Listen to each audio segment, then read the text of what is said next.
사랑하신 분 주와 사랑하며 살 거야. 내 뜻대로 되지 않을지도 몰라.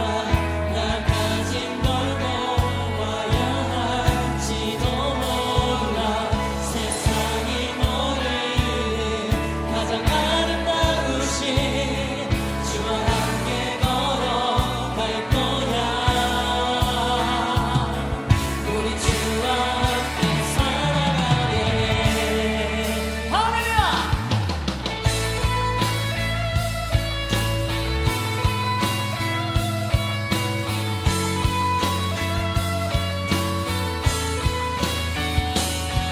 우리 방금 들었던 찬양의 고백을 다시 한번 처음부터 고백합니다. 험한 이 세상을, 외로운 이 세상을, 외로운 이 세상을 걷는 동안에 우리 주와 함께 살아가야 해. 어두운 절망이 내 눈을 가려도 나를 향한 소망 붙들어야 해. 믿음, 은혜, 소망 참된 평화가 여기에 있네. 원하는 건 얻기 위함이 아냐. 더 나은 걸 하기 위함도 아냐. 보이진 않지만 나를 사랑하신 분 주만 사랑하며 살 거야. 내 뜻대로 되지 않을지도 몰라. 나 가진 걸 놓아야 할지도 몰라. 세상이 모르는 가장 아름다우신 주와 함께 걸어갈 거야. 우리 주와 함께 살아가야 해.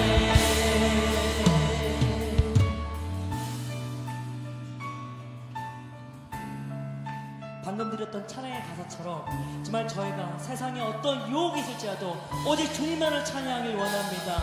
정말 세상에서 원하는 그런 삶이 아닐지라도 정말 저희가 예수 믿는 그 복음의 능력으로 나아가겠습니다.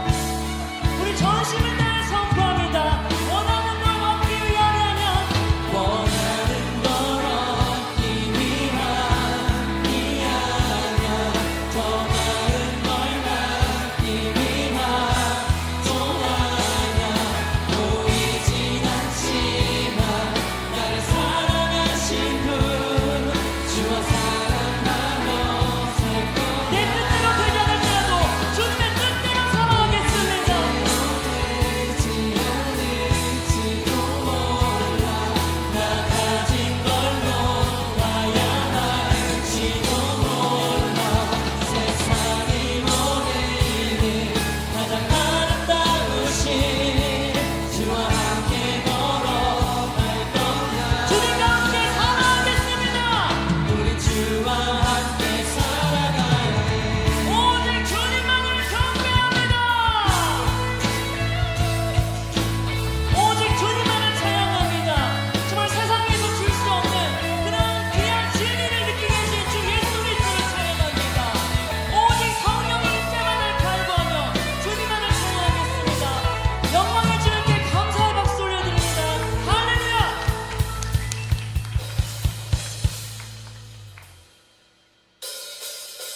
높이 계신 주님께 우리 영이 모인 이유, 우리 마음 모아 주님을 높이고. 한 번 더 높이 계신 주님께 우리 영이 모인 이유, 우리 마음 모아 주님을 높이고. 할렐루야!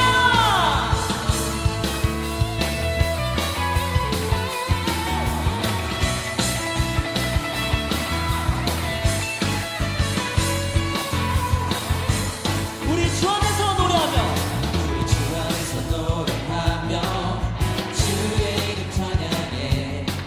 다 높은 분의 뜻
모든 것 주를 바랄 때 주의 능력 의너와 은혜와 자비로 찬양하며 춤추세 나는 문 열어 주가 잔육해 하는 주의 이름 찬양해 할렐루야 이 계신 주님께 우리 영이 모인 이유 우리 만 모아 주님을 높이는 것 높이 계신 주님을 찬양합니다 높이 계신 주님께 우리 영이 모인 이유 우리 만 모아 주님을 높이는 것 다시 한번 높이 계신 주님께 우리 여기 모인 이유 우리 만 모아 주님 우리 다시 한번 전심을 내서 선포합니다 높이 계신 주님께 높이 계신 주님께 우리 여기 모인 이유 우리 만 모아 주님을 높이는 것 높이 계신 주님께 높이 계신 주님께 높이 계신 주님께 높이 계신 주님께 높이 계신 주님께 높이 계신 주님께 높이 계신 마지막으로 높이 계신 주님께 높이 계신 주님께 아멘 저희의 찬양을 마땅하시고 저희의 삶을 인도해 주시고 오늘 예배 속에 함께 하신 주 예수 그리스도를 전심을 다해 찬양합니다 할렐루야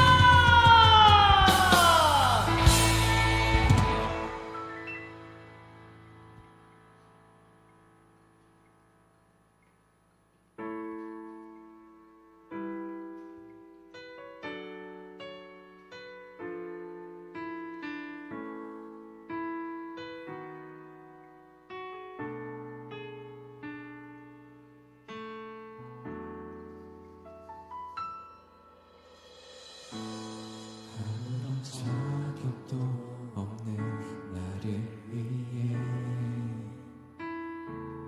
아무런 소망도 없는 나를 위해 사랑한다 사랑한다 사랑한다 말하시네 이 낮은 날 위해 이제 나는 옛사람 아니요 이제 나는 옛사람 아니요 사방에서 건지신 주의 자녀이니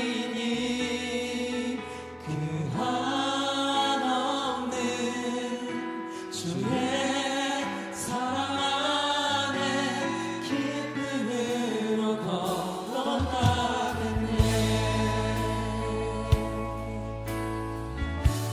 아무런 자격도 없는 아무런 자격도 없는 나를 위해 아무런 소망도 없는 나를 위해 사랑한다 사랑한다 사랑한다 말하시네 이 낮은 우리 다시 한번 고백하겠습니다 아무런 자격도 없는 날 위해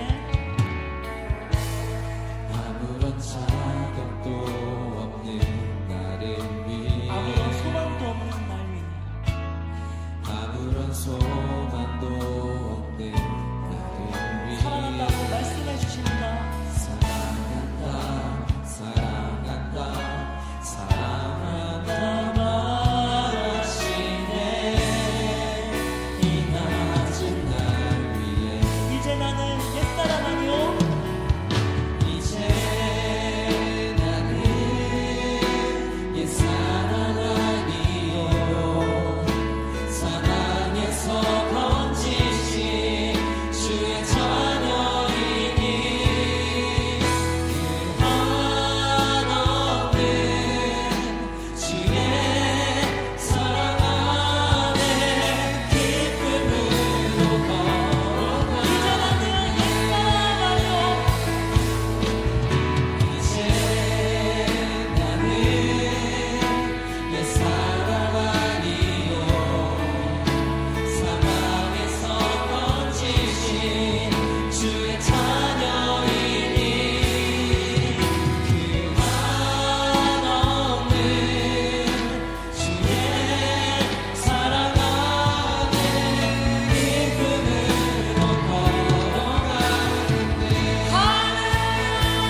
찬란하게 빛나는 주의 영광 이 땅에 오셨네. 어둠을 밝히고 새 생명 주시네. 기권이 빛나는 나의 예수님 높이 영광과 찬양 받으실 그 이름 경배합니다. 슬픔을 거두고 내게 자유 주시네. 기쁨의 노래를 영원한 나의 빛 예수께. 예수 우리들의 밝은 빛. 예수 우리들의 밝은 빛. 은혜와 긍휼을 베푸시는 주. 그의 길을 따라가는 주의 자녀들에게 밝은 빛을 비추시네. 그는 구원의 주 하나님이 계신다. 구원의 주 하나님 공의로 세상을 다스리시네. 주를 경외하는 자들에게 부어주시는 놀라운 주님의 영광. 하늘에서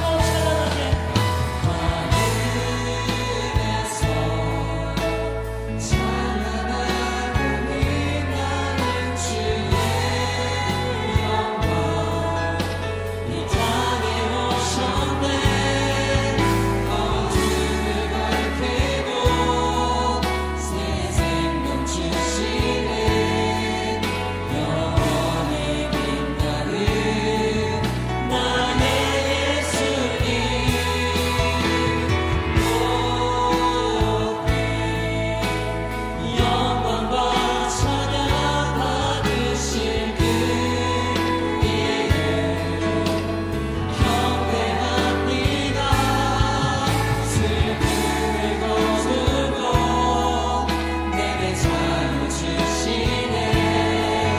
기쁨의 노래를 영원한 나의 빛. 우리 다시 한번 고백합니다. 하늘에서 찬란하게 빛나는 찬란하게 빛나는 주의 영광 이 땅에 오셨네. 어둠을 밝히고 새 생명 주시네. 영원히 빛나는 나의 예수님 높이 영광과 찬양 받으실 그 이름 경배합니다. 슬픔을 거두고 내게 자유 주시네. 기쁨의 노래를 영원한 나의 빛 예수께. 아멘. 이 시간 영원한 주님의 영광을 찬양합니다. 오늘 예배를 통해서 여러분의 삶을 주시옵소서. 주님 중심할 수 있도록 강력히 임해 주시옵소서. 세계 비전의 사명을 위해 동성으로 기도합니다.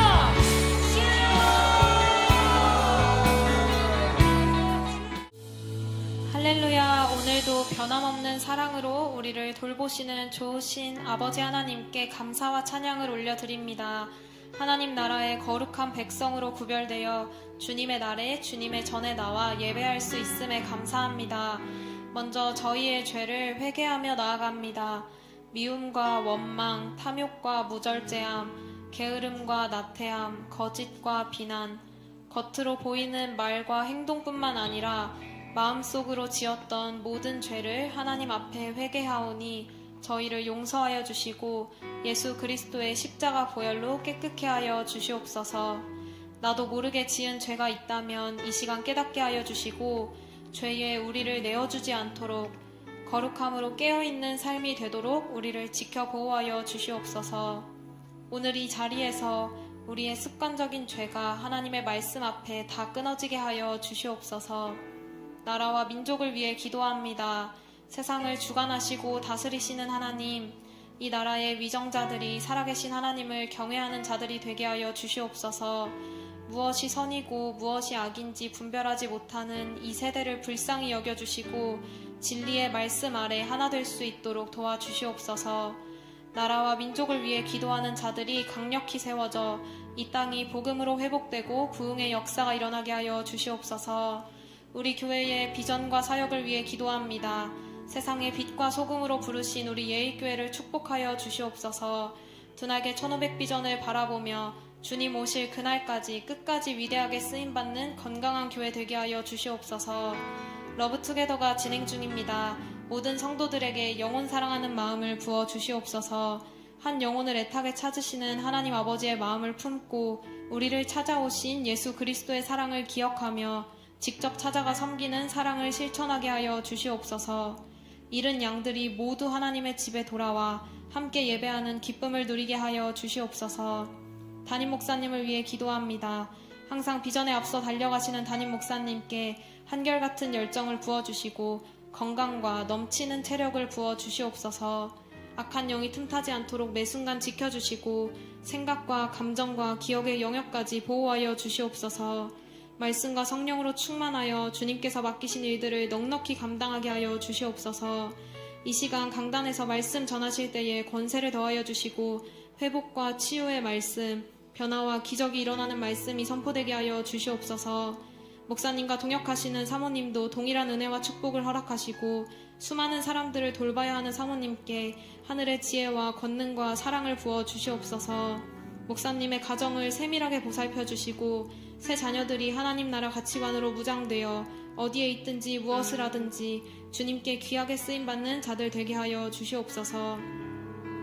필리핀으로 파송된 박주환, 조수민, 박성인 선교사님을 위해 기도합니다. 부르심에 순종한 자들을 끝까지 책임지시는 하나님, 모든 사역의 현장에 함께하여 주시고 풍성한 열매를 거두게 하여 주시옵소서. 매 순간 기도하며 주님의 뜻을 따라 겸손히 나아가게 하시고 주님의 일들을 성령으로 감당하는 자들 되게 하여 주시옵소서. 나가는 선교사를 후원하는 보내는 선교사님들의 가정과 학업과 직장, 삶의 모든 터전이 형통케 하여 주시옵소서. 나가든지 보내든지 선교하는 예일교회 성도가 되어 하나님께서 부르신 선교사적 삶을 살아가게 하여 주시옵소서. 150 선교비전 예배를 축복하시고 연합선교의 기쁨이 넘치는 현장이 되게 하여 주시옵소서. 오늘의 예배를 위해 기도합니다. 아무나 올 수 없는 예배의 자리로 인도해 주신 하나님 감사합니다. 우리가 하나님을 마음껏 예배할 수 있는 이 은혜를 당연하게 여기지 않고 우리 안에 구원의 감격과 기쁨이 있게 하여 주시옵소서. 우리 마음이 좋은 마음밭 되어 강단에서 선포되는 말씀을 나에게 주시는 말씀으로 받아 30배, 60배, 100배의 결실을 맺게 하여 주시옵소서. 보이지 않는 곳에서 예배를 섬기고 있는 자들도 기억하여 주시고 누구보다 더 큰 은혜를 받는 자리 되도록 심령을 만져 주시옵소서.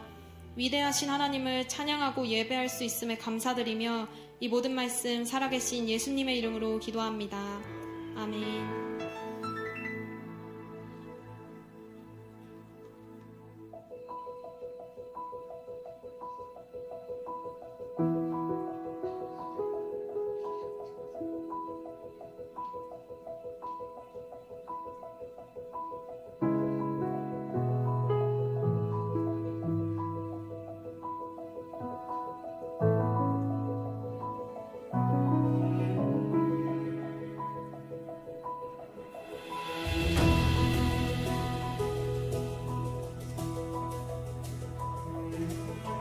그때 제가 한 지체와 관계가 좀 어려움이 생겼고 그게 좀 많이 힘들었습니다. 그래서 그 지체를 보면 화는 계속 나고 또 그걸 용서할 수 없는 저를 보면서 또 많이 자괴감을 가지고 있었어요. 그래서 하나님을 믿는다고 하는데도 용서할 수 없는 게 스스로한테 너무 힘들었어요. 그래서 그거를 버티다가 결국에는 교회를 떠나게 됐고, 떠났을 때 저를 봤을 때는 굉장히 힘듦이 있었죠. 왜냐면 머리로는 다 하나님의 사랑도 알고 하나님을 믿는다고 하는데 실천이 안 되는 거잖아요. 그래서 그거에 대한 좀 모순된 저의 모습, 이중적인 저의 모습 때문에 스스로는 많이 좀 힘들어하고 있었어요. 제가 그래서 교회를 떠나 있었지만 예일교회 많은 지체들이 저를 꾸준하게 연락하고 만나줬었습니다. 그래서 식사도 하고 교제도 꾸준히 하고 있었어요. 그리고 전 저대로 또 그걸 극복하고 싶은 마음에 하나님께 계속 기도하고 구하고 있었습니다. 그 지체와 직접 만나서 식사를 했어요. 식사를 하면서도 이제 그 분노가 사라져 있는 걸 알게 됐고, 그래서 그때 감사했고, 그래서 이제 이게 더 됐구나. 그러면 다시 제가 원래 가고 싶어 했던 예일교회 돌아가자는 마음을 먹고, 그렇게 해서 다시 교회를 잘 돌아오게 되었습니다. 다시 건강교회로 돌아와서 가장 기쁜 점은 거기 있을 때는 제가 아무래도 혼자 해야 되는 느낌이 많았어요. 저 혼자 기도하고 혼자 말씀 봐야 되고 혼자 예배 가고 그렇게 했었는데, 여기는 확실히 저 혼자 하는 게 아니라 저를 도와줄 수 있는 셀이 있고 또 셀 리더가 있고 또 저도 그들에게 도움이 될 수 있고, 그렇게 혼자 신앙생활 하는 게 아니라 연합해서 같이 신앙생활 하는 게 정말 감사합니다. 역시 그게 정말 건강한 모습이다라는 걸 또 다시 세상적으로 다시 느끼면서 감사하는 마음으로 예일교회에서 신앙생활을 하고 있습니다.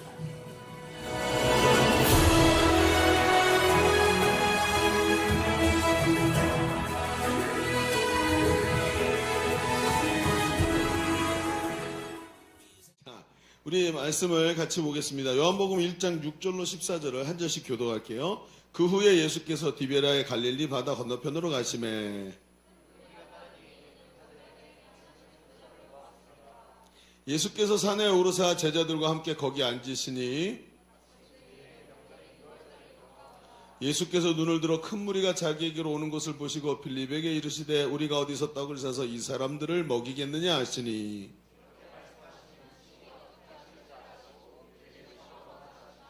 빌립이 대답하되 각 사람으로 조금씩 받게 할지라도 200데나리온의 떡이 부족하리이다. 여기 한 아이가 있어 보리떡 5개와 물고기 2마리를 가지고 있나이다. 그러나 그것이 이 많은 사람에게 얼마나 되겠사옵나이까.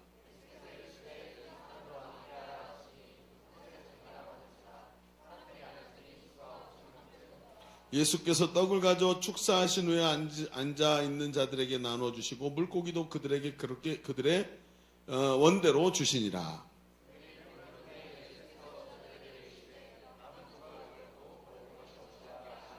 이에 거두니 보리떡 5개로 먹고 남은 조각이 12바구니에 찼더라. 그 사람들이 예수께서 행하신 이 표적을 보고 말하되 이는 참으로 세상에 오실 그 선지자라 하더라. 아멘.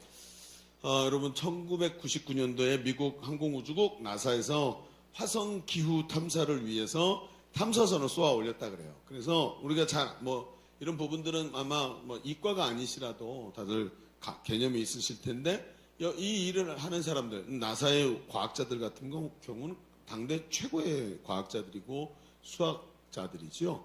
이런 사람들이 모여서 궤도를 계산하고, 그리고 화성이라는 게 좀 먼 게 아니잖아요. 우리가 화성에 전파를 쏘면 얼마 만에 간대요? 몇 분 걸린대죠? 몇 분 동안 전파가 날아가야 도달하는 거리.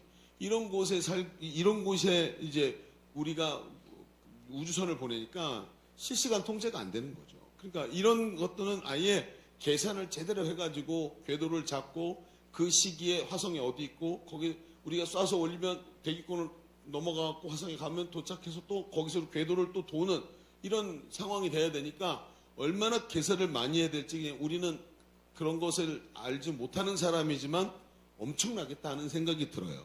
그러면서 이 사람들이 이걸 완벽하게 계산을 다 했다 그래요. 그러면서 화성 탐사선을 쏘았는데 지구 궤도를 넘어서 화성까지 석 달인가 걸려서 갔는데 그 탐사선이 궤도에 진입을 딱 해서 이제 도는 이제 위성 궤도가 돼야 되잖아요. 그런데 그게 아니고 대기권으로 들어가 버렸대요. 그래서 불타갖고 다 없어진 거예요. 기가 막힌 거죠. 여러분 생각해 보세요. 얼마나 많은 돈이 들어갔을까요? 얼마나 많은 과학 기술과 수많은 과학자들의 땀, 그리고 눈물, 그리고 화성 탐사를 향한 인류의 이런 뭐라 그럴까요? 열망, 이런 것들을 꿈을 다 싣고 갔는데 그냥 펼쳐보지도 못하고 아예 궤도에 들어가 보지도 못하고 타서 없어져 버린 거예요. 그러니까 놀라가지고 사람들이 이게 원인이 뭐냐? 이 복잡한 계산식을 다시 다 점검해보자 하고 딱 뚜껑을 열었는데 너무나도 어처구니 없는 것이 드러났어요. 뭐냐면 미국의 이 만든 기업이 두 기업이 합작을 했는데 로키드 마틴이라고 보잉사, 로키드 마틴인가요? 로키드 마틴은 보잉이 아니죠? 맞나요? 아니죠. 예. 로키드 마틴사가 이 영미 기업답게 뭘 썼냐면 미터법을 파운드로 쓴 거예요. 야드, 피트 이걸 쓴 거예요. 그런데 이걸 해서 발사하는 그 우주 관제센터가 뭐예요?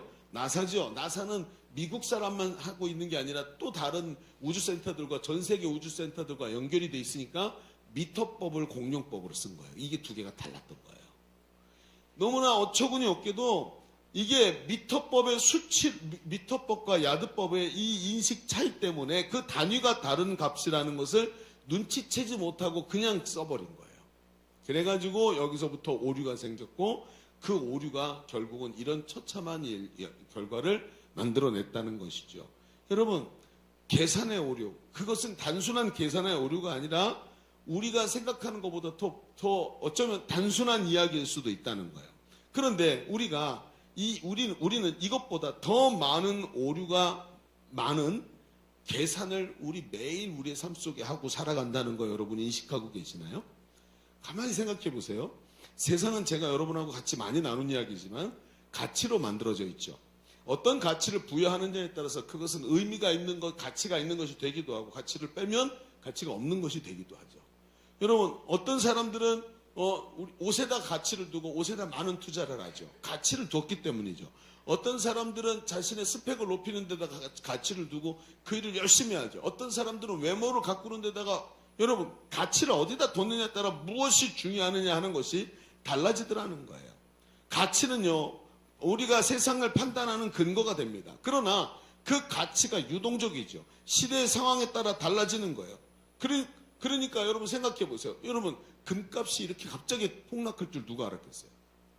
사람들은 금이 최고라고 생각해요. 금은 가장 안전자산이라고 생각했지만 가치가 달라지니까 추락을 하는 거예요. 여러분, 추구하는 것이 바뀌는 거죠. 그래서 어제는 그렇게 가치 있던 것이 하루아침에 그 가치가 땅에 떨어지기도 하고, 오늘은 내가 가치 있어서 추구하는 삶이었지만 내일도 과연 그럴까요? 여러분, 그래서 사람들은 본능적으로 뭘 하냐면 가치가 흔들리고 있기 때문에 항상 가치 환산이라는 걸 하죠. 값을 매기는 일을 하는 거예요. 여러분, 우리 사회를 보십시오. 우리 시대는 어때요? 황금 만능주의가 통하는 시대예요. 그래서 가장 기본적으로 경제라는 관념이 세상을 움직이고 있다는 걸 우리는 알고 있어요. 가치나 철학이나 사상이 세상을 움직이는 게 아니라 지금도 여러분 보세요. 수많은 전쟁이 일어나고 있지만 전쟁이 다 어디에다 연결돼 있죠? 민족 감정인가요? 아니죠. 다 어디에 있죠? 세계 평화 정의 아니죠. 그 다 불쉣이라는 거 알고 있죠? 햇소리 하지만 다 어디에 갈려 있죠? 돈이에요, 돈. 모든 것이 돈에 걸려 있는 사회를 우리가 살고 있죠.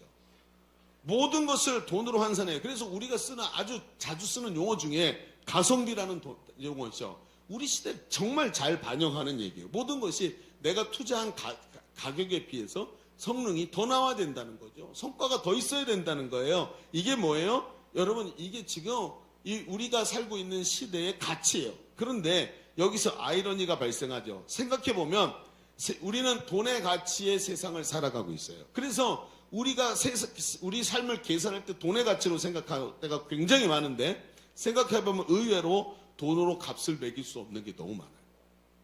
그렇죠? 그럼 어떠세요? 돈으로 값을 매길 수 없는 것. 첫 번째, 생명의 가치. 여러분, 우리 모두 생명을 귀하게 생각하고 있죠? 근데 돈으로 값을 매길 수 없어요. 예를 들어서 사랑, 우정, 믿음, 가정, 우리 가족 식구들, 아들, 딸, 부모님, 이런 가치들은 나중에 없어지고 나서야 얼마나 그게 소중한 건지 알게 되죠. 그러면서 사람들이 느끼게 돼요. 아, 돈으로 계산할 수 없는 가치가 너무 많고 소중한 것들이 너무 많구나. 그런데 아쉬운 건 이렇게 값을 매기지 못하는 것을 우리는 우리가 살고 있는 돈의 세계에 살다 보니까 돈으로 값을 매기지 못하는 것을 값이 없다라고 착각하고 살 때가 너무 많아요. 그렇죠. 이걸 느끼지 못하죠. 여러분 생각해 보세요. 생명의 소중함을 우리는 다 알아요. 그런데 생명 경시 현상이 우리 속에 있다는 것을 여러분 이거 부인할 수 없잖아요. 사람들은 돈을 얻기 위해서 여러분 다른 사람의 생명도 소중히 여기지 않을 때가 많잖아요. 여러분 사람들은 우리가 너무나 소중한 사랑, 직장, 가정, 친구, 믿음 이런 것들이 돈으로 계산될 수 없는 얼마나 소중한 것인지 알지만 돈으로 계산할 수 없기 때문에 그걸 어느 순간 헌신짝처럼 버릴 때 있지 않습니까? 어떤 부모들은 말이죠. 자신의 인생이 행복하지 않다고 생각해서 자기가 낳은 자식들을 이혼하면서 기르지 않겠다는 거예요. 그럼 드라마에 보면 내가 더 양육권을 가지겠다고 막 싸우죠? 현실은 아니에요. 네가 길러. 그래서 양부모가 다 있는데 고아원에서 살고 있는 애들이 최고 넘쳐요. 영종도에 가면 그런 고아원이 하나 있는데 들어갈 자리가 없대요. 계속 그런 고아원을 만들어야 될 지경이에요. 왜 그렇죠? 왜 행복하지 않죠? 돈 때문이에요. 돈으로 계산할 수 없는 것은 가치 없다라고 착각을 하면서 산단 말이에요. 돈의 가치가 너무 강하니까 돈으로 환산이 안 되는 것은 값없는 것처럼 느껴지죠. 잘못된 계산이 되어버리면서 인생이 이런 잘못된 계산의 바탕 위에 세워지는 거예요. 여러분 우리 시대를 가만히 보세요. 어떤 것의 가치가 많이 있습니까? 요즘에 여기서 수도 없이 얘기했지만 결혼식 하나만 봐도 어디에 가치를 두고 있는지가 보여요. 여러분 청년들이 원하는 것들을 우리 시대를 가만히 보면 그 사람들이 원하는 게 뭔지 인스타그램을 보면 다 나와요. 그런데 돈이 기본이에요. 그러니까 계산이 잘못돼 있어요. 이런 가치 환산의 오류를 가지고 살아가니까 돈은 소중하지만 정말 소중한 것을 소중하다고 느끼지 못하는 오류가 우리의 계산 속에 들어있더라는 것이죠. 우리가 우리의 삶과 신앙에 대한 심각한 오류를 만들어내는 경우가 여기서 많이 생긴다는 거예요. 만일 앞에도 얘기했습니다. 우리 인생이 이런 잘못된 오류로 계산한 것 위에 바탕을 두고 우리 인생을 쌓아 올린다면 어떻게 될까요? 이런 바탕 위에서 결혼하고 가정을 세운다면, 이런 바탕 위에 우리의 미래를 세운다면 우리는 어떤 결과가 나올 거라고 생각합니까? 가치 환산의 오류가 만들어내는 굉장히 큰 문제가 나타날 겁니다. 여기서 우리 인생이 가지고 있는 고질적 문제가 하나 발견되죠. 극도의 물질주의 속에 사는 우리 인생 어쩔 수 없이 이 가치 환산의 오류를 경험할 수밖에 없다는 거예요. 이 부분은 영적인 세계에서도 동일하게 일어나고 하나님의 말씀이 내 삶에 다가오는 그 과정 속에서도 오류를 자꾸 만들어내. 왜? 잘못된 계산을 하고 있기 때문에 그렇습니다. 오늘 우리는 지난주에 연결해서 예수님의 표적을 통해서 우리의 삶을 향한 하나님의 의지를 좀 보려고 합니다. 오늘도 말씀을 좀 깊이 봅시다. 좀 힘들 거예요. 밥 먹고 난 다음이라서. 그러나 집중하십시오. 그리고 깊이 있게 오늘 말씀을 보면서 그 속에서 역사하시는 하나님의 의지를 만날 수 있는 시간이 되시기를 바랍니다. 자, 그래요. 여기까지 좋았어. 아멘. 큰 소리를 하고 다. 근데 좀 있으면 갑자기 눈이 이렇게 감기면서 거기까지는 안 갔으면 좋겠어요. 자, 주보를 좀 펼쳐보시면 주보 3면에 오늘 말씀의 제목은 계산 너머의 계산. 이제 감이 좀 오죠. 서론을 듣고 나니까 왜 계산 너머의 계산이라고 하는지 감이 온다. 자, 그러면 이제 들을 준비가 된 겁니다. 자, 우리가 두 가지 얘기를 해봅시다. 첫 번째, 우리는 언제나 계산하느라 주님을 오해합니다. 계산하느라 주님을 오해하더라 우리가. 이런 게 뭘까? 좀 얘기를 펼쳐가 볼까요? 오늘 본문은 지난주 예수님의 두 번째 표적이 있었죠. 두 번째 표적에 누가 나왔죠? 왕의 신하와 그의 병든 아들. 그래서 왕의 신하의 아들을 고쳐주는 장면이 두 번째 표적이었죠. 그래서 이번 주는 세 번째 표적이 아니라 네 번째 표적입니다. 잘 알듯이 여러분, 세 번째 표적은 뭐냐면 성경을 아마 그 뒤에를 읽어본 사람은 금방 감이 올 거예요. 베데스다 연못에서 그 38년 된 병자를 고치시는 장면이죠. 그게 세 번째 표적이에요. 근데 이거를 5월 달에 이미 말씀 나눴어요. 목사님 왜 그렇게 하셨어요? 저도요, 그러고 싶지 않았는데 이거 베데스다 연못 설교를 하다가 이 표적으로 해야 되겠다는 계획이 그때 섰기 때문에. 그래서 어쩔 수 없이 그 베데스다 연못 표적이 첫 번째가 된 거예요. 그래서 세 번째가 아니라 오늘은 네 번째예요. 만약에 베데스다 연못의 그 말씀이 다시 기억이 안 나고 듣기를 원하시는 분은 여기를 누르시면 됩니다. 여기를 누르셔서 유튜브에서 보시면 돼요. 자, 오늘 우리 인생의 좀 얘기를 좀 같이 펼쳐가 봅시다. 그래서 우리가 요한복음 5장에 베데스다 연못에 38년 된 병자를 고치시는 표적으로 말씀을 나누면서 우리 인생에 단단하게 굳어져서 고질적이고 아픈 상처를 치유하시는 이런 예수님에 대한 이야기를 같이 나눴죠. 네 번째 표적은 우리가 오병이어의 기적이라는 제목으로 알고 있는 말씀입니다. 사람들이 예수님에게 모이자 예수님이 사람들이 많이 모인 것을 보시더니 저들이 저녁 때가 돼서 배가 고플 거라고 생각을 하신 거죠. 그리고 빌립에게 얘기하세요. 5절 말씀 읽어볼까요? 자, 같이 읽어봅시다. 시작. 예수께서 눈을 들어 큰 무리가 자기에게 오는 것을 보시고 빌립에게 이르시되, 하필 빌립에게 이르시되 우리가 어디서 떡을 사서 이 사람들을 먹이겠느냐 하시니. 자, 예수님이 그걸 보면서 옆에 있는 빌립에게 야, 우리가 어디서 떡을 사서 이 사람들 다 먹일까? 이렇게 얘기를 하셨어요. 그런데 그 다음 질문이 우리의 안목을 딱 사로잡아요. 그 6절을 볼까요? 이렇게 말해요. 이렇게 말씀하시면, 왜 이렇게 빌립에게 말씀하셨냐 하면 친히 어떻게 할지 아시고 빌립이 반응이 어떻게 나올지를 알고 계셨다는 거예요. 그래서 빌립을 시험하고자 하십니다. 예수님은 이미 빌립의 대답이 어떻게 나올지 알고 있었다는 거예요. 여러분, 이 대목이 이해가 되십니까? 셀 리더들은 이해가 될 거예요. 왜일까요? 왜 무슨 얘기냐면요.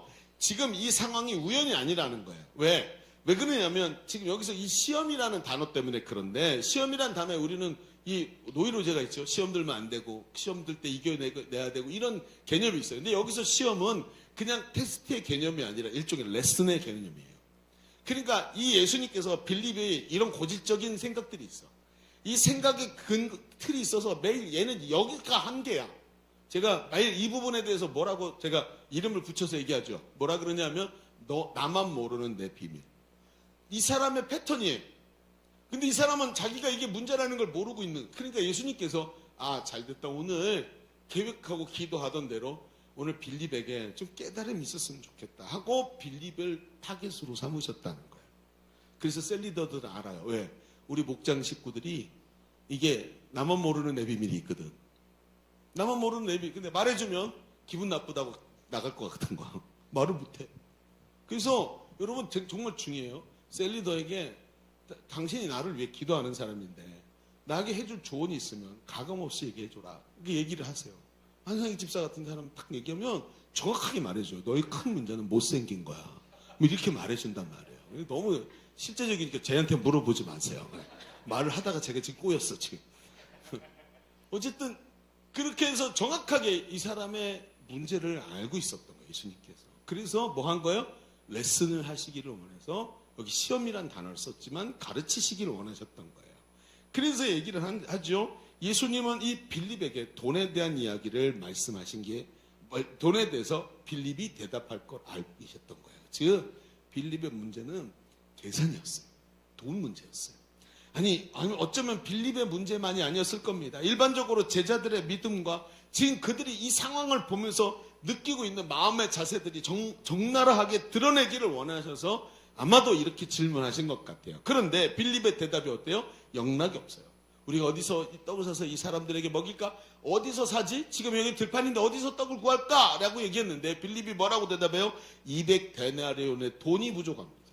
이게 이 사람의 고질적인 문제였어요. 계산의 착오. 드러나는 빌립의 생각을 보십시오.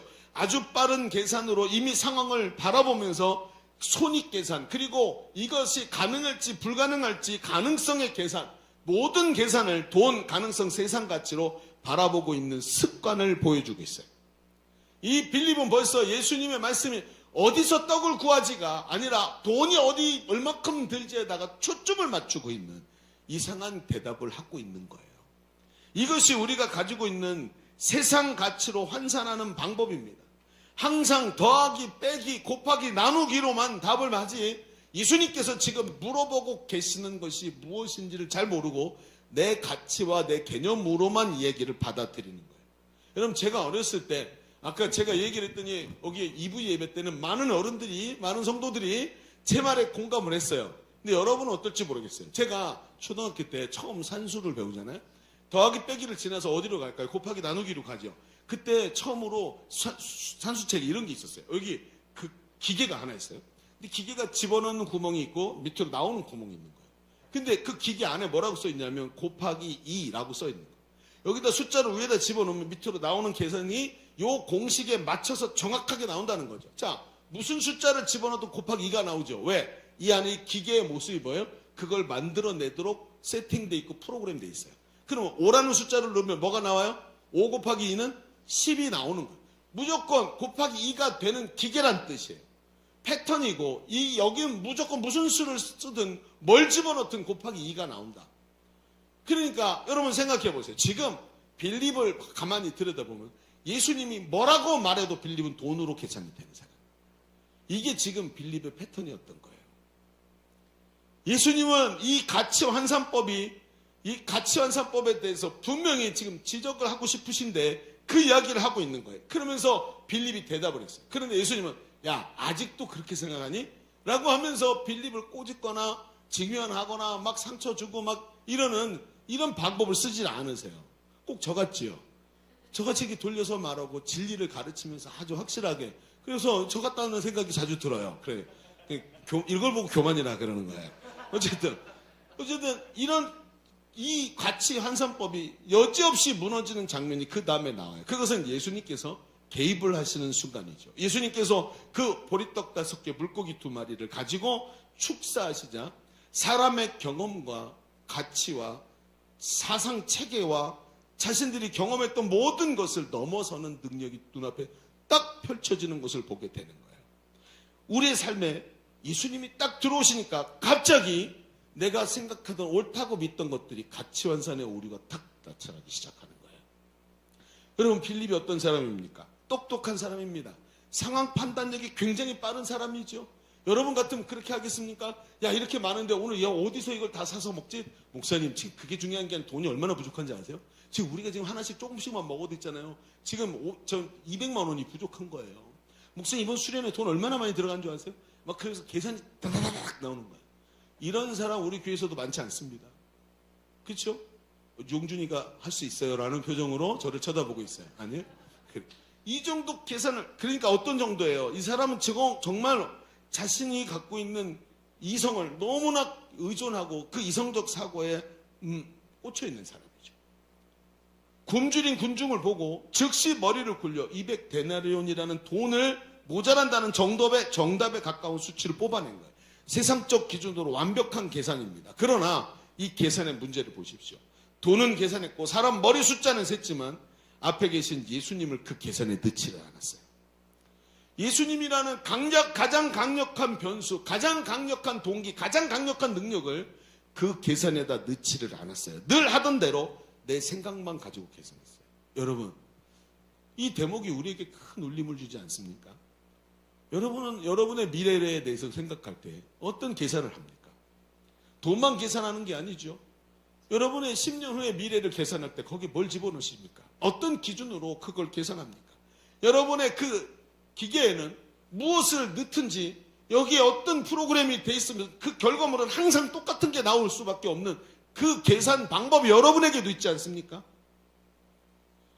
여러분이 경험했던 것들, 난 절대로 결혼을 안 해. 결혼은 미친 짓이야. 왜? 우리 부모님도 결혼에 실패하고 나 같은 것을 만들어냈거든. 여러분, 이게 만약에 내 계산 공식이라면 무엇을 집어넣어도 이런 얘기가 나올 거예요. 여러분, 오늘 여러분의 자세들을 가만히 보십시오. 여러분의 삶을 들여다보십시오.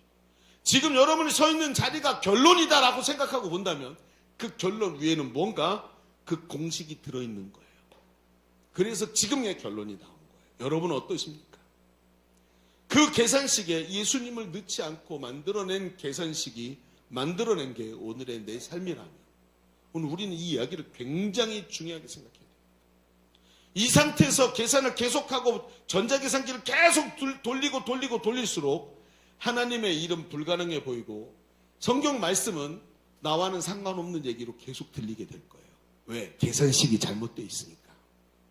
계산할수록 하나님을 오해할 수밖에 없도록 되어 있기 때문에 이게 바로 가치 환산의 오류인 거예요. 여러분, 첫 번째 얘기가 뭡니까? 첫 번째 이야기가 우리는 언제나 계산하느라고 하나님을 오해한다는 거예요. 그렇습니다, 여러분. 이러한 빌립의 연약함을 아시는 예수님께서 오병이의 기적을 행하시면서 빌립을 시험하셨다 그랬죠. 깨닫게 하시길 원하셨어요.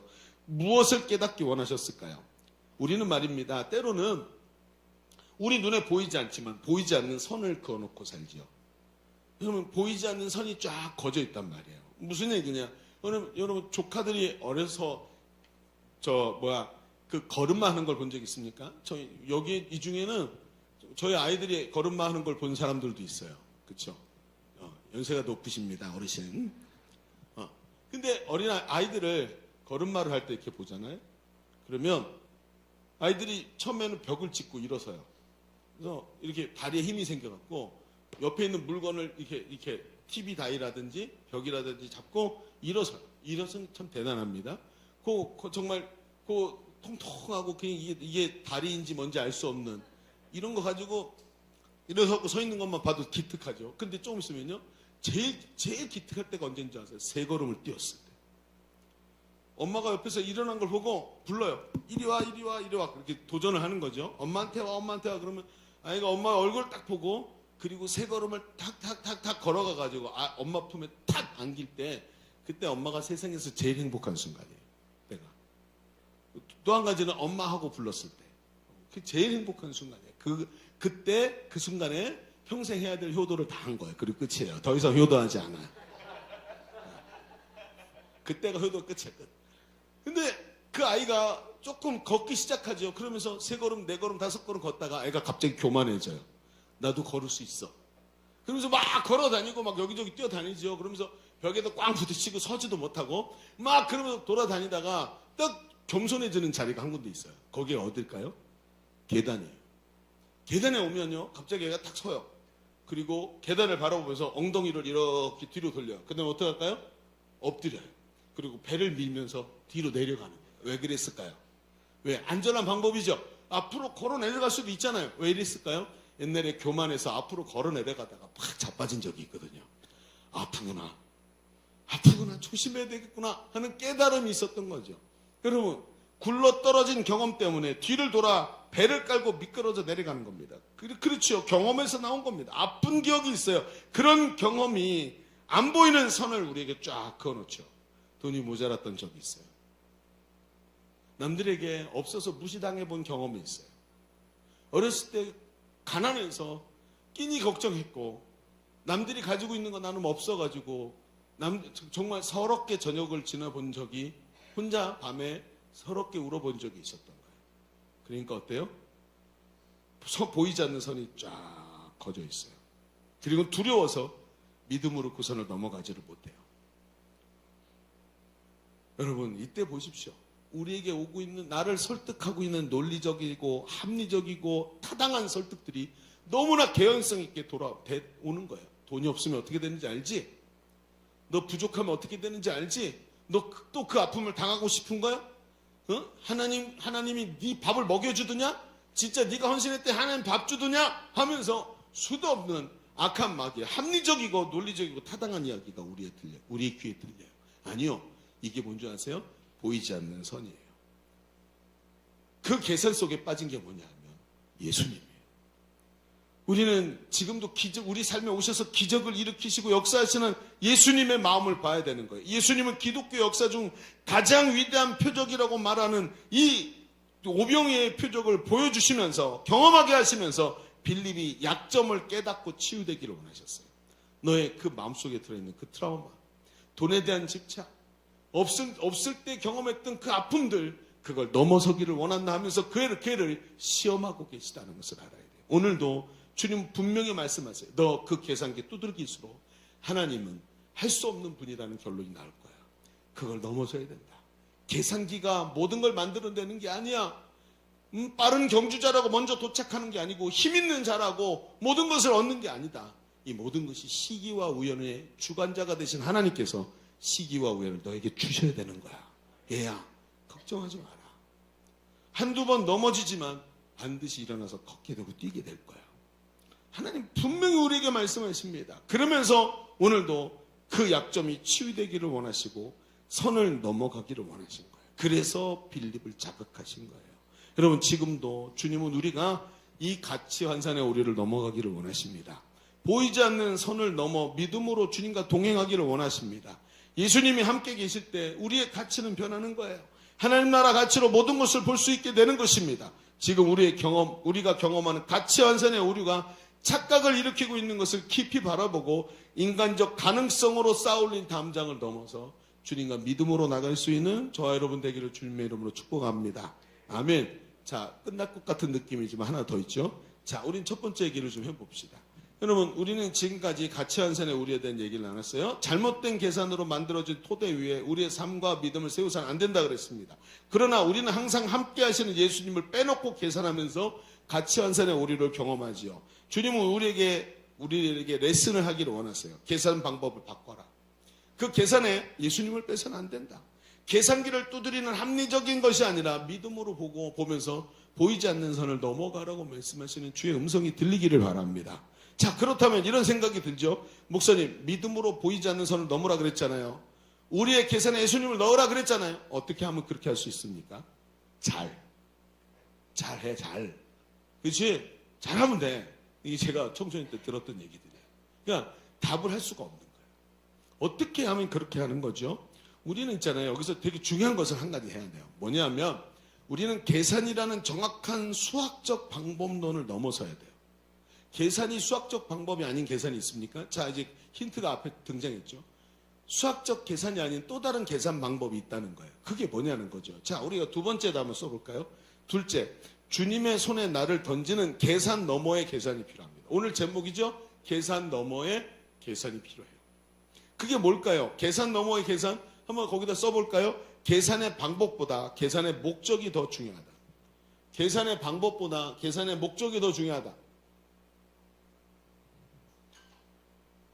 자, 예수님을 우리의 삶 속에, 우리의 계산에 집어넣는 방법이죠. 그게 뭐라고요? 계산 너머의 계산인데 이게 뭐냐 하면 계산의 방법보다 계산의 목적을 더 중요하게 보는 거예요. 자, 얘기를 해봅시다. 그러면 오병이어의 기적은 예수님의 행적이 나타난 그 성경에 사복음서에 다 나타나는 거예요. 여러분, 우리가 사복음서 그러면 마태, 마가, 누가, 요한복음 이 네 가지가 사복음서죠. 그리고 마태, 마가, 누가는 공관복음, 같은 관점으로 봤다 그래서 공관복음이고 요한복음은 예수님의 신성에 더 집중돼 있어서 약간 관점이 달라요. 그래서 이 공관복음을 세 가지를 공관복음이라 그래요. 그런데 예수님의 행적과 기사나 표적이나 예수님이 하신 말씀이나 하신 일들이 이 복음서에 네 군데 골고루 기록이 됐어요. 그런데 이 기적들이나 행사들이 어떤 것은 한 복음서에, 어떤 건 두 개의 복음서에 동시에 등장하고 어떤 건 세 개의 복음서에 등장하겠죠. 왜? 이 예수님의 제자들이 썼는데 얘 자신들이 봤던 것을 기록한단 말이에요. 그러니까 머릿속에 어때요? 봤던 게 정확하게 남아있는 것들, 아주 강력하게 남아있는 것들을 기록을 했단 말이죠. 그러다 보니까 어떤 건 기록이 되고 어떤 건 기록에 빠졌을 수도 있다는 거죠. 그러다 보니까 한 기사가 있다면 그게 네 개의 복음서 중에 세 군데 등장하든 두 군데 등장하든 한 군데 등장하든 거의 이래요. 그런데 유독 몇 개의 기적들, 몇 개의 사건들만 네 개의 복음서에 다 등장해요. 이게 무슨 뜻이죠?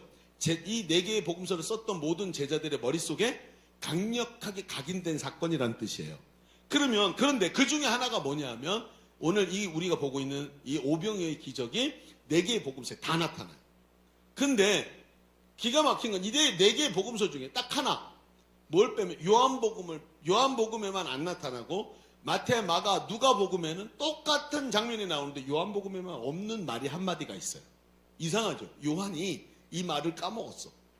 예수님이 했던 이 말을 여기도 쓰질 않았는데 어떻게 찾았냐고요? 다른 복음서 마태, 마가, 누가가 똑같이 썼단 말이에요. 그러면 이건 요한이 누락을 시킨 거구나. 무슨 이유인지 여기다 초점을 맞추지 않고 있지만 마태, 마가, 누가는 이 얘기를 똑같이 쓰고 있어요. 그 얘기가 뭔지 아세요?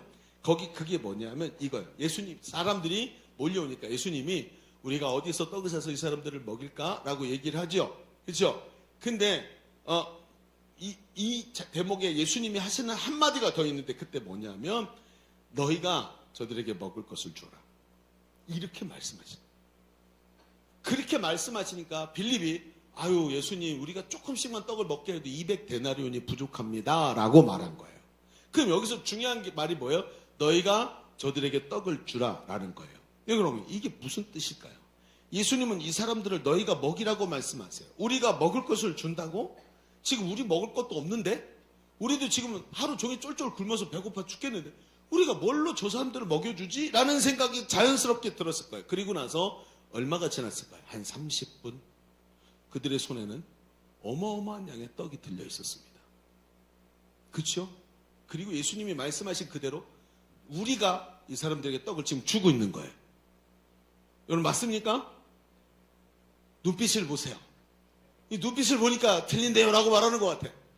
여러분 진짜로 예수님이 분명히 너희가 떡을 줘라 그랬는데 우린 떡이 없었잖아요. 30분 지났을까요? 정말 예수님이 말한 대로 떡이 하나도 없던 우리가 저들에게 어마어마한 양의 떡을 먹으라고 주고 있는 장면이 지금 펼쳐지고 있는 거예요. 여러분 지금 이게 무슨 뜻일까요? 말씀처럼 기적이 일어나서 제자들이 하나도 떡이 없던 제자들이 사람들에게 떡을 주어 먹게 하고 있어요. 여기서 주의 깊게 보아야 할 대목이 있어요. 그게 뭐냐 하면 이 우리가 읽은 요한복음 6장에 조금만 뒤로 가면 35절에 예수님의 말씀이 굉장히 중요한 말씀이나요. 자, 한번 볼까요? 요한복음 6장 35절 같이 읽어봅시다. 시작. 예수께서 이르시되 나는 생명의 떡이니 내게 오는 자는 결코 줄이지 아니할 터요 나를 믿는 자는 영원히 목마르지 아니하리라. 여러분 보세요. 예수님이 뭐라 그래요? 우리가 잘 알고 있는 예수님께서 자기가 생명의 떡이라고 말씀하시는 장면이에요. 이 장면에서 하늘로서부터 온 떡이라고 말씀하셔서 유대인들이 예수님을 따르다가 이게 이단인데? 그러면서 예수님을 떠나는 장면들이 나와요. 그래서 수많은 사람이 예수님과 동행하지를 않게 돼요. 근데 이 장면이 굉장히 중요한데 예수님이 자기 자신을 생명의 떡이라고 얘기하죠. 시간이 얼마나 지났을까요? 여러분 생명의 떡, 영적인 음식, 먹고 영생을 얻게 하는 그 생명의 떡 말이죠. 여러분 예수님께서 축사하실 후에 떡을 나눠주는 이 모양이 시간이 얼마 지나고 나니까 이 제자들이 예수님은 승천해서 하늘로 올라가셨는데 생명의 떡 대신 예수 그리스도를 들고 다니면서 사람들에게 먹으라고 주고 있는 장면이 사도행전에 펼쳐지기 시작해요. 예수 그리스도가 생명의 떡이다.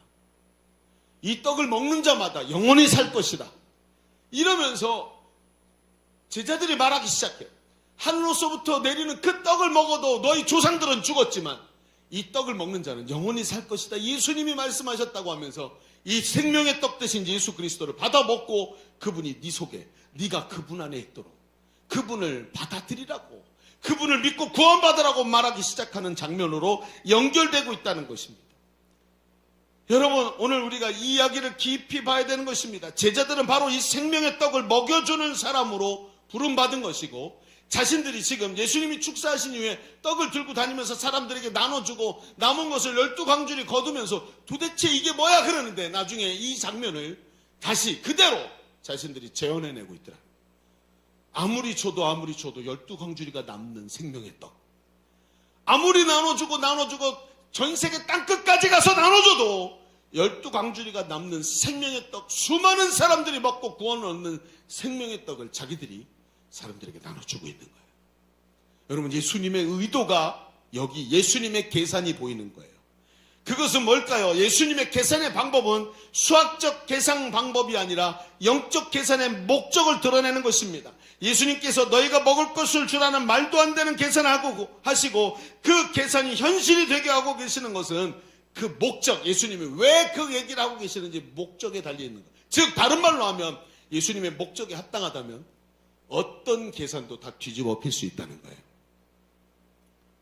예수님이 하시고자 하는, 하나님이 하시고자 하는 그 목적에 합당하다면 어떤 계산도 뒤집을 수 있다는 거예요. 여러분 수학적 계산 갖고 되는 게 아니라 그 목적이, 계산의 목적이 정확해야 된다. 여러분 예수님께서 제자들을 향해서 말씀하십니다. 너희는 먼저 그의 나라와 그의 의를 구하라. 그리하면 이 모든 것을 너희에게 더하시리라. 어떻게 해요? 계산해 보세요. 아무리 계산해도 이 모든 것을 어떻게 우리에게 아무것도 안 하는데 어떻게 옵니까? 일하지 않았는데 어떻게 내 통장에 잔고가 쌓이냔 말이에요. 그런데 계산의 목적이 맞으면 하나님께서 이 모든 것을 너에게 있어야 할 줄을 너희 전부 하늘의 아버지께서 알고 계신다. 이 모든 것이 너에게 있어야 될 줄을 이미 알고 계신다.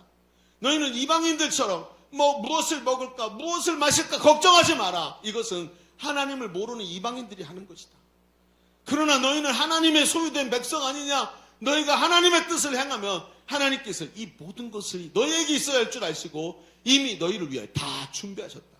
너희는 무엇을 먹을까 무엇을 입을까 걱정하지 말라. 이것은 이방인들이 하는 것이다. 너희가 이것이 필요한지를 하나님이 알고 계신다. 그런즉 너희는 먼저 그의 나라와 그의 의를 구하라. 그리하면 이 모든 것을 너희에게 더하시리라. 할렐루야. 이게 예수님의 계산의 목적이에요. 계산의 방법이 중요한 게 아니라 계산의 목적이 맞아야 되는 거예요. 수학적 방법으로 하는 게 아니라 하나님의 마음, 영적인 방법으로 하고 있는 거예요.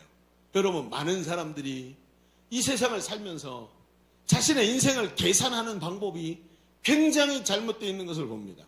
많은 사람들이 우리 시대가, 여러분, 우리 시대가 돈의 시대다 보니까 이 세상에서 행복하게 살려고 하면 반드시 필요한 게 돈이라고 생각을 해요. 그리고 그게 진리고 맞는 거예요. 여러분, 제가 어떤 유튜버가 정말 저 팔로워가 많은 유튜버 한 사람이 여자친구를 사귀었어요.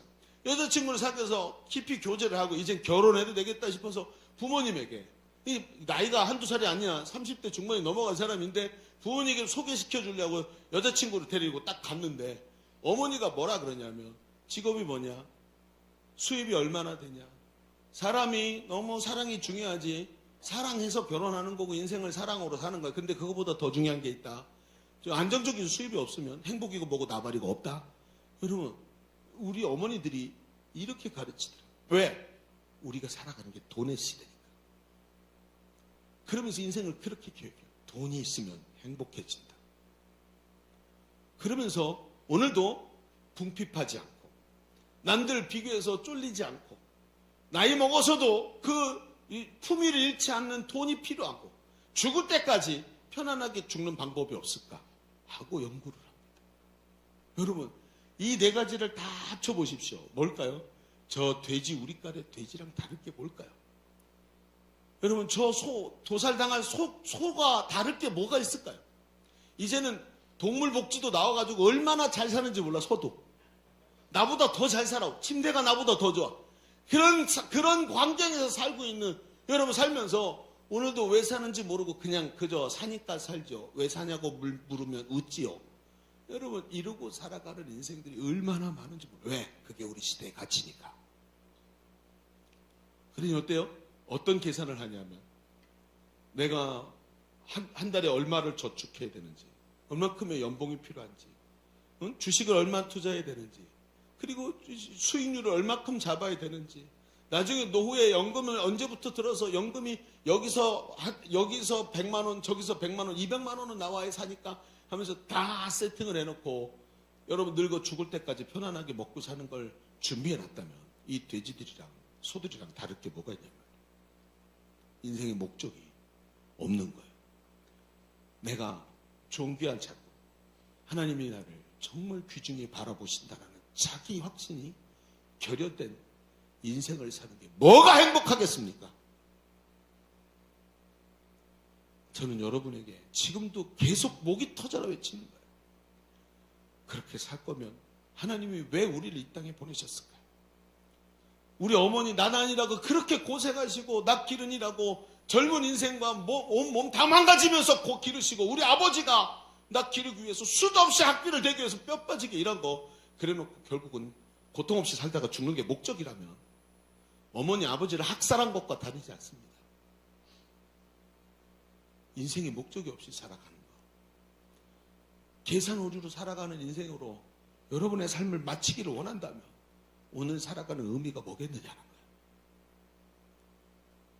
제가 앞에 얘기했던 그 우주선 이야기를 다시 생각해 봅시다. 계산착오 때문에 그렇게 많은 투자를 하고 꿈을 싣고 많은 그 석학들이 준비한 모든 꿈들이 한순간에 제로 변해버렸어요. 계산착오 때문에. 우리의 인생이 계산착오 한번 제대로 하면 이렇게 결론이 나올 수 있다는 것을 여러분 왜 모르십니까? 저는 여러분에게 우리 교회가 왜 이렇게 제자 삼는 세계 비전에 사로잡혀서 미친 듯이 제자 삼자고 말하는지를 여러분에게 수도 없이 얘기했습니다. 인생을 살아가면서 하나님이 기뻐하시는 일에 그 일을 하나 감당하자고 자존심도 내려놓고 개인적 생각 다 내려놓고 하나님께서 우리에게 정확하게 보여주신 복음의 절대 능력과 제자 삼는 세계 비전과 두 날개로 날아오르는 건강한 교회를 세워서 이 일을 감당하려고 이 같이 하나님께서 이 예일교회 나를 보내셔서 이 교회를 세워가겠다고 하나님께서 다음 세대 교회를 세워가는 이 강력한 가치를 우리에게 주셨어요. 지금 여러분 오늘도 한 부부가 와서 등록을 했어요. 그런데 동시에 사무실에 또 한 부부가 와서 다음 주에 등록하고 지난주에도 또 등록했어. 그 전주에도 또 등록했어요. 계속 젊은이들이 계속 찾아오고 있어요. 이제 여러분 보십시오. 앞으로 10년 안에 한국의 기성교회들은 다 문 닫습니다. 전부 문 닫습니다. 여러분 그 문 닫는 교회 건물을 어떻게 할까요? 여러분 좀 있으면 우리 이 건물을 더 유지할 수가 없어요. 다른 건물로 가야 되기 때문에. 이거 웃을 일이 아니고 여러분 너무 안타까운 얘기죠. 그 건물을 유지할 수 없는 교회들이 자기 건물들을 던지는 날이 반드시 옵니다. 반드시 옵니다. 여러분 하나님께서 이 땅에 복음의 빛을 비추셔서 그 어둡고 다 혼탁하던 조선이라는 땅이 빛의 나라가 되게 하시고 사방에다 복음 전하게 하신 줄로 믿습니다. 그러니라고 하나님께서 이 땅에 교회를 세우셨어요. 그리고 수많은 영혼들이 구원받아서 잠시 이 땅의 삶을 끝나면 하나님의 영광을 누리는 사람들로 다 세워갈도록 이 어둠의 세상들을 빛으로 비추게 하셨어요. 여러분이 바로 그 빛입니다. 아멘이십니까? 그 빛으로 부름받았어요. 그냥 편안하게 살다가 인생은 마감할 거라면 하나님 여기 보내시지 않았어요. 왜? 강승신 목사는 미쳐있거든요. 이 미치광이와 함께 하도록 만드신 이유가 있단 말이에요. 여러분 둘 중에 하나입니다. 여러분도 함께 미치거나 아니면 이 교회를 떠나거나 둘 중에 하나일 겁니다. 저는 원합니다.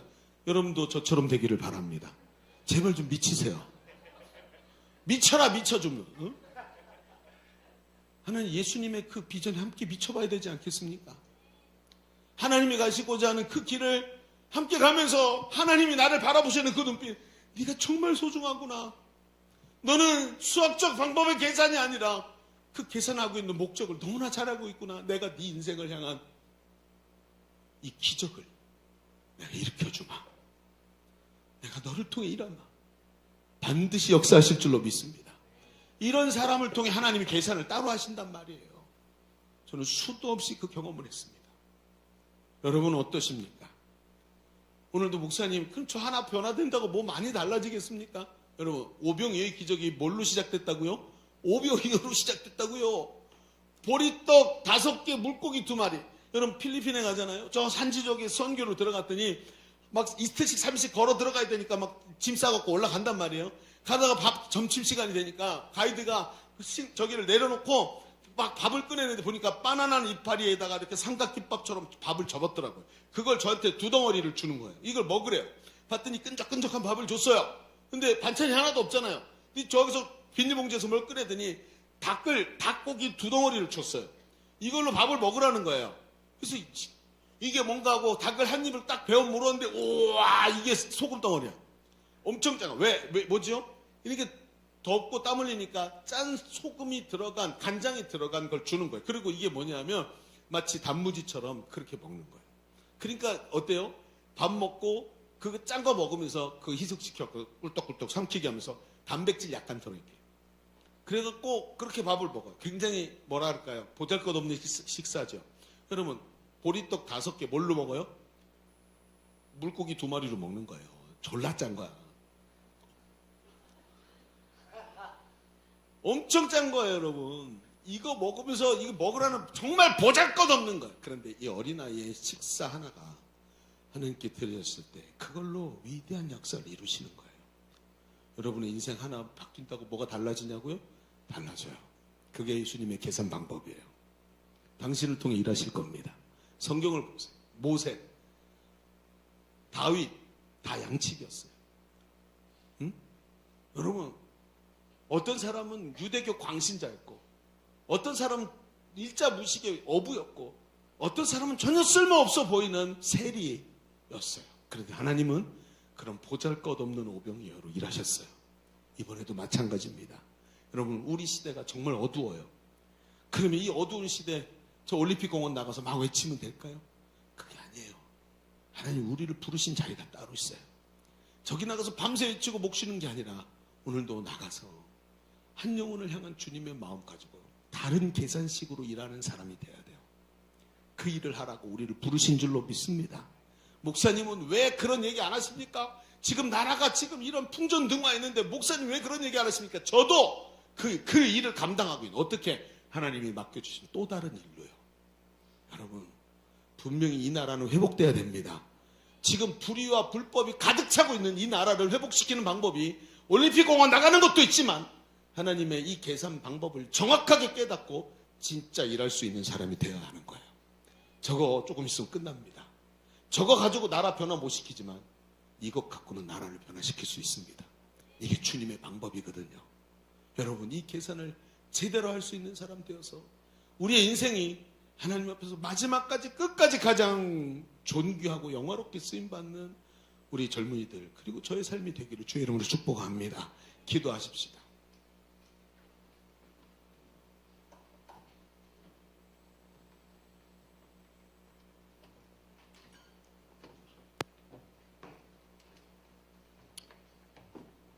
말씀을 깊이 마음에 넣으십시다.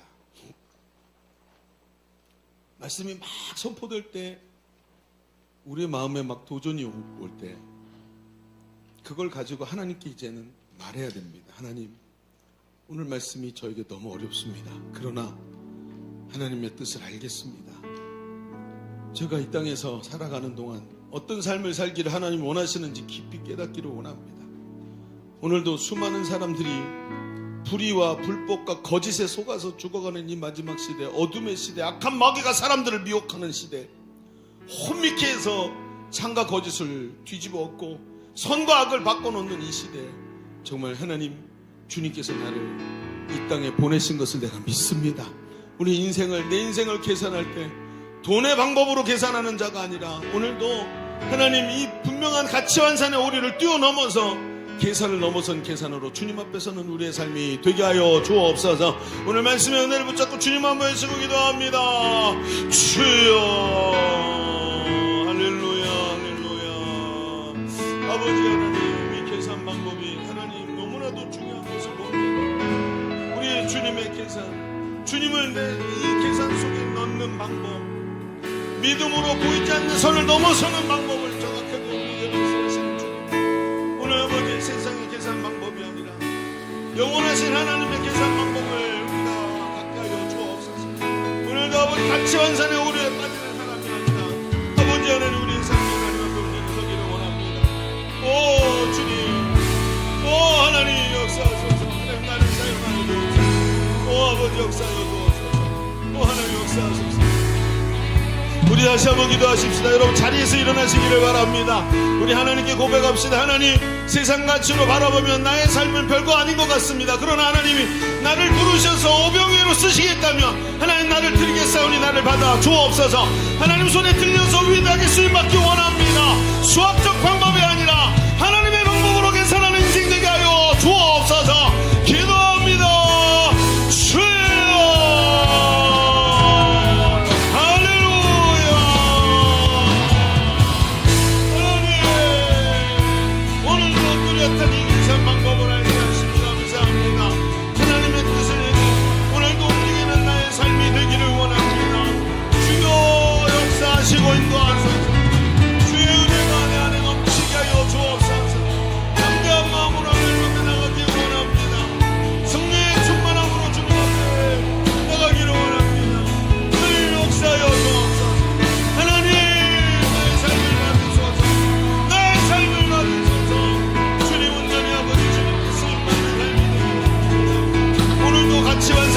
빠져서 하나님을 빼고 예수님을 빼놓고 아버지 계산하면서 세상을 염려하고 세상을 두려워하는 아버지, 가치 환산의 우리를 걷어내게 하소서. 가치 환산의 우리를 걷어내게 하소서. 하나님, 계산의 방법보다 계산의 목적을 정확하게 하여 주시옵시고 우리의 삶에 기적을 일으키시는 주님, 오병이의 기적을 일으키시는 주님 앞에 우리의 삶을 오병이를 하나님 돌려드릴 수 있는 믿음이 우리 안에 있게 하여 주옵소서. 하나님 역사하소서. 주님 감사합니다. 하나님께서 오늘도 우리를 부르셔서 주님 앞에 세우신 줄로 믿습니다. 말씀은 너무나도 선명한데 말씀을 듣고 반응이 불선명하지 않다면 하나님 앞에 얼마나 부끄러운 일이겠습니까? 오늘 아버지 하나님 주신 말씀 꽉 붙잡게 하여 주옵소서. 오늘도 아버지 하나님 계산 너머의 계산, 계산의 목적보다, 그 계산의 방법보다 더 중요한 계산의 목적을 붙잡고 오늘도 오병이의 기적을 일으키시는 주님 앞에서 온전히 하나님 앞에 드려지는 우리의 삶이 되게 하여 주옵소서. 오늘도 함께 하신 주님께 감사드리며 예수님의 이름으로 기도하옵나이다. 아멘. 우리 하나님께 영광 올려드립니다. 아멘.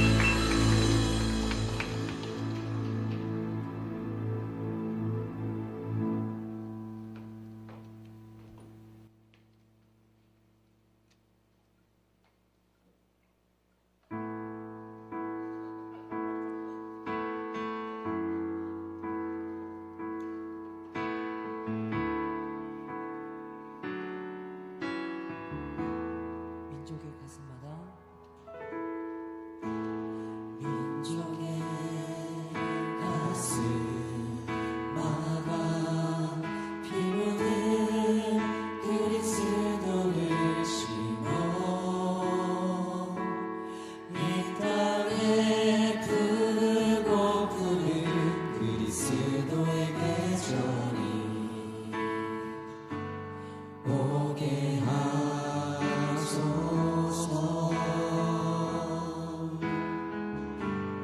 오게 하소서.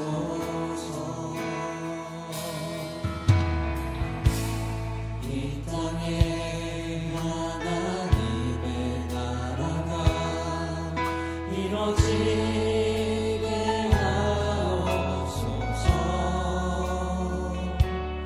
모든 사람의 마음과 후회와 가정에도 하나님 나라가 임하게 하여 주소서. 주의 청년들이 예수의 불을 두고 인류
자, 우리 드려진 예물을 위해서 한번 기도하십시다.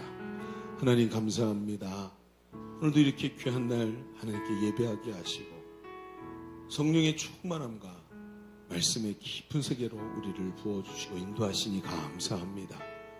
오늘 주신 말씀 꼭 붙잡고 한 주간을 승리하는 자 되게 하시며 특별히 하나님께 예배하는 즐거움을 잊어버리지 말고 하나님 앞에 예배하는 자로 날마다 설 수 있도록 주여 축복하여 주옵소서. 오늘도 하나님 앞에 예배하면서 준비한 예물을 하나님께 올려드립니다. 하나님 마음과 정성과 뜻을 다하여 하나님 앞에 올려드린 예물을 받으시고 그 중심을 보시고 하나님 기쁘셔서 두 손을 들어 축복하시는 은혜가 우리의 삶에 넘치게 하여 주옵소서. 주일 예배 헌금을 구별해 드리고 11조를 드리고 감사 예물을 올려드리는 손길들을 축복하시며 날마다 하나님께서 너 나를 인정하는구나, 내가 네 하나님인 줄 너는 알고 있구나 하며 하나님께서 주시는 은혜가 하나님이 안내하시는 그 손길이 떠나지 않고 함께하는 귀한 삶들이 되게 하여 주옵소서. 하나님 주께서 함께하심을 믿습니다. 염려하지 말라 하신 말씀 붙잡고 오늘도 승리하는 한 주간 되게 하여 주옵소서. 감사드립니다. 이제는 우리 구주 예수 그리스도의 은혜와 아버지 하나님의 지극하신 사랑하심과 성령님이 내주하시고 교통하시고 함께하시는 은혜가 오늘 모여 말씀 붙잡고 믿음으로 주 앞에 다짐하며 달려나가는 모든 젊은이들 머리 위에 우리의 삶과 미래 위에 주님의 몸된 교회 위에 지금도 신음하는 이 나라의 민족 위에 열방의 선교사들 위에 이제로부터 영원토록 함께 계실지어다. 아멘.